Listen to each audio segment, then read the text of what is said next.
Medeiros Maia, desse canal, que é o Saúde como Caminho. Estou aqui com Gorete Medeiros, que é amante de muita coisa boa.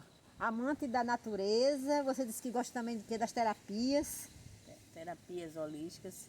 Já atendeu, não é? Práticas integrativas, já atendi. E também sou amante da permacultura. Estudo também com relação a isso. Permacultura, eu não sei bem direito, eu já estudei, já fiz a parte de um curso que a gente trabalhava com permacultura, mas eu nunca decorei o que é permacultura mesmo. Mas aí eu preciso um curso inteiro para falar da permacultura, né? Mas assim, mais simples, resumidinho. É a prática junto com a agrofloresta, é você fazer, em vez de só a cultura permanente, você tem a cultura permanente no lugar das culturas temporárias. Sim. Misturar. Né? Geralmente misturar as culturas. Misturar as culturas. Você não fugir da monocultura. Não planta só café. Só café, só coloca banana, café, só feijão. mamão. Né? Porque a permacultura, claro, não é isso só. Mas uma das práticas é essa, é você misturar as culturas. De forma a preservar, as permanentes com as temporárias. Você planta inhame, que é temporário, mas junto com a mangueira, com abacateiro, com outras, né? E misturar isso dentro da floresta. Não precisa derrubar a floresta para poder você plantar e produzir. Você junto com a floresta você faz isso. É um tipo de agricultura integrada, integrativa também. E é um conceito, é uma coisa assim, uma filosofia de vida, né? Tudo isso. Não é só questão com as plantas e a relação com a terra, mas é um estilo de vida, é uma relação com o próprio planeta. Isso. Então é como o Dr. Alberto Gonzalez diz, cuidar da saúde, não só da sua saúde, mas cuidar da saúde do planeta, da terra onde você planta seu alimento, né? Maravilha. Eu fiz um curso assim pequenininho, mas não cheguei, tá vendo? Eu disse, precisa muito tempo para entender uma coisa, porque o meu curso foi pequeno, eu fiz, mas não entendi. Mas hoje eu já entendi. Eu, na verdade, nunca fiz curso de permacultura, mas eu já morei em sítio muitos anos. Inclusive aqui. Já fiz várias práticas com amigos que realmente são experts em permacultura. Então, várias práticas eu já fiz. Mas assim, não sou uma teórica de saber dar aula sobre isso. Né? Inclusive a gente não está aqui nem por isso, a gente está aqui porque a gente está inaugurando hoje um quadro que é Histórias que Vivi, que são o quê? Cada um de nós, eu já falei em outros vídeos que eu adoro biografia, e eu acho que a gente quando pensa em biografia, a gente pensa em gente famosa, mas eu acho que todos nós temos direito a uma autobiografia, que se a gente olha para a história da gente, a gente vê que para chegar aqui onde a gente está, a gente teve que superar muita coisa. E a gente estava conversando um pouquinho mais cedo, que às vezes os momentos mais difíceis ficam ali guardados, até que chega um momento que você consegue contar a mesma história que na época foi sofrida, de uma maneira assim, bem-humorada. Você consegue sorrir, leve, né? Sorrir daquilo que foi sofrido. E é para isso que a gente está aqui hoje, para a Gorete, que vai contar aí umas histórias para a gente se inspirar como é que ela conseguiu vencer a vida, que eu acho que a vida é quase como uma corrida daquelas de salto, que tem um nomezinho no atletismo, que é obstáculo, corrida de obstáculo, que eu não entendo como é que você consegue correr e pular aqueles negócios.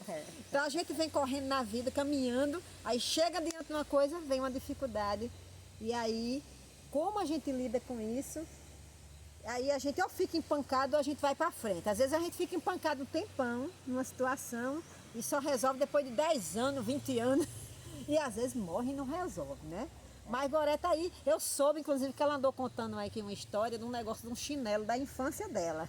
E que essa história, ela que na época foi difícil, ela já conta com bom humor. Eu queria que você contasse aí, Gorete. Começasse as suas histórias que vivi por essa história desse chinelo que eu ouvi falar.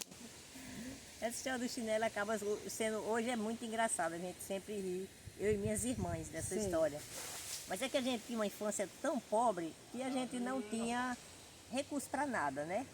E a gente tinha uns primos, um primo que morava no Piauí, que ele tinha um caminhão e viajava para lá e ele tinha posses, era Zé. Era rico, é o rico da família. Era o rico, era da família.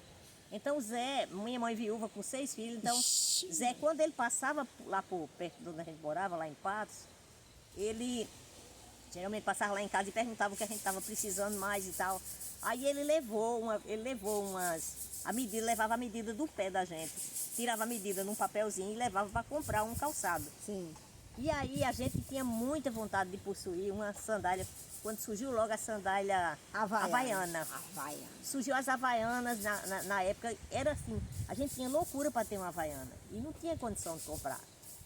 E aí o mais engraçado é que assim, a gente ia para a escola, estudava na escolinha pública, a escola só tinha o quadro negro com o birô e não tinha cadeira para os alunos sentarem.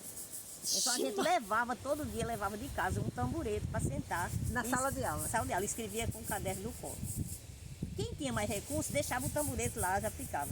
Nós lá em casa éramos 4. Isso. Se levasse os 4 tamboretes e deixasse, não tinha tamborete. Não tinha como comer depois na mesa. Sentar. Então a gente levava e trazia esse tamborete na cabeça todo dia, né? Quantos quilômetros para chegar na escola? Não era muito longe. Era dentro do mesmo bairro, lá em Patos, mas era um pedaço bom. E aí não tinha também lanche, mas uma vez ou outra a mãe fazia alfinim, né? Sim. Pra gente, aí esse alfinim para levar para lanchar. Aí tinha uma menina lá, Miriam, que tinha mais recursos. Aí Miriam apareceu com a sandália havaiana. Ixi, Maria. Aí o que a gente fazia? No dia que a gente tinha condição de levar esse alfinim, que não era todo dia também que tinha lanche. Aí a gente trocava com Miriam, dava o alfinim para Miriam comer. Na hora do recreio, para ela deixar a gente passear com a sandália dela. Menina, a sandália dessa hora, tá vendo? Sandália havaiana, então, como é chique. Só para você ter a noção, Silvana, de quanto era importante para nós, crianças, né? Ter essa sandália. Sim. Aí Zé passa lá na casa da minha mãe e leva a medida da gente para trazer essa sandália. Então a gente ficou naquela expectativa. Então na outra viagem que Zé voltou, trouxe essas sandálias. Menina, aí quando ele chegou... Aí quem disse que a gente conseguia dormir de noite? Com as sandálias. A gente naquela euforia por causa das sandálias, né? Andamos de sandália, mãe botou a gente para dormir. Aí a gente deitava, era tudo em rede. As 4 assim, era 4 redinhas. Aí a gente ficou lá, mãe mandasse aquietar, tinha que todo mundo dormir. Aí daí a pouco eu chamei Ana, aí ela, minha irmã, né? Ela, oi, eu não consigo dormir. Ela disse, eu também não, agora eu olho para minha sandália e penso, será que é minha mesmo? Eu ainda não acredito. Será que eu sou merecedora dessa sandália maravilhosa? Aí a gente contando isso aqui numa noite de fogueira aqui na aldeia, aí todo mundo riu muito e eu assim, vejo muito que na época, por mais que a coisa fosse difícil, mas a gente tinha uma felicidade, de todo jeito a gente era feliz, não tinha tanto, o sofrimento era a questão da dificuldade para estudar, né, que é uma coisa triste você não ter condição de ter um caderno, um lápis. A gente apagava o caderno, quando ele preenchia tudo, a gente apagava para escrever de novo. Nossa porque Senhora. não tinha o dinheiro de comprar um caderno. Aí eu fico pensando assim, que hoje pelo menos tem um certo incentivo do governo, que você recebe fardo, tem merenda, tem tudo. Então assim, a dificuldade, eu penso assim, às vezes eu digo, será que isso foi em outro planeta, em outro tempo? Algumas dificuldades eu acho que é como se fosse uma outra existência minha, não fosse nessa agora, de tanto tempo que faz. Que você já superou tanto acesso a tantas outras coisas que você já teve, né? Mas aí também, assim, por mais que eu diga assim, parece que foi em outro tempo, de tão longe que está isso, mas assim, o fato de eu ter isso hoje com uma leveza, entendeu? Não é pesado para mim isso. E também assim, de ver que essa coisa pesada e distante, que faz tanto tempo assim, que eu acho que foi em outra existência, ao mesmo tempo essa criança interior, ela está aqui, ela ainda existe. E tem essa alegria, essa risada, boa, essa lembrança boa, entendeu? De quando ganhou a sandália. De quando ganhou a sandália. E tem também outro episódio engraçado, é que a gente ia... Mas peraí, olha, Gorete se acalme, olha, Gorete estava toda tímida para chegar aqui, já está querendo contar outra história encadeada. A gente vai... É a mesma, é a mesma. É a mesma da sandália?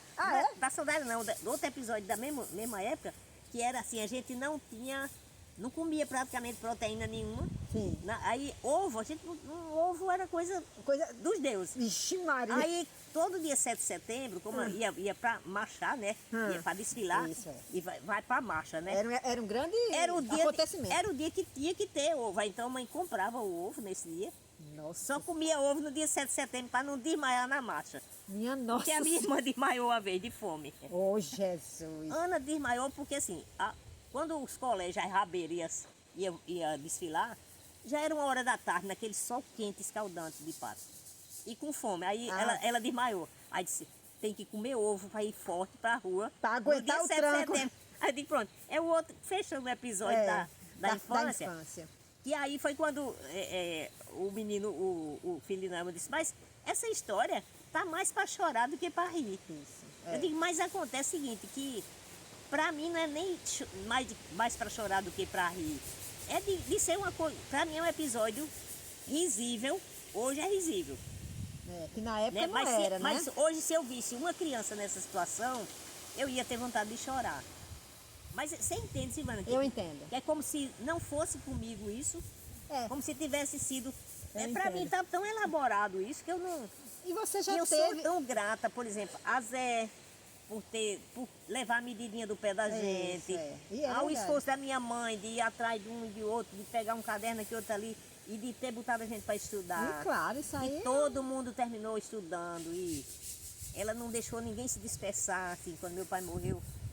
Meus tios queriam, não, vamos levar, um leva um menino, outro leva outro. Ela não sai nem um filho meu daqui. Uma batalhadora. Quem quiser me dar uma ajuda, me dê uma ajuda para eles ficarem meus aqui. Filhos. Mas ninguém leva meus filhos daqui. Então a gente ficou nessa batalha com ela.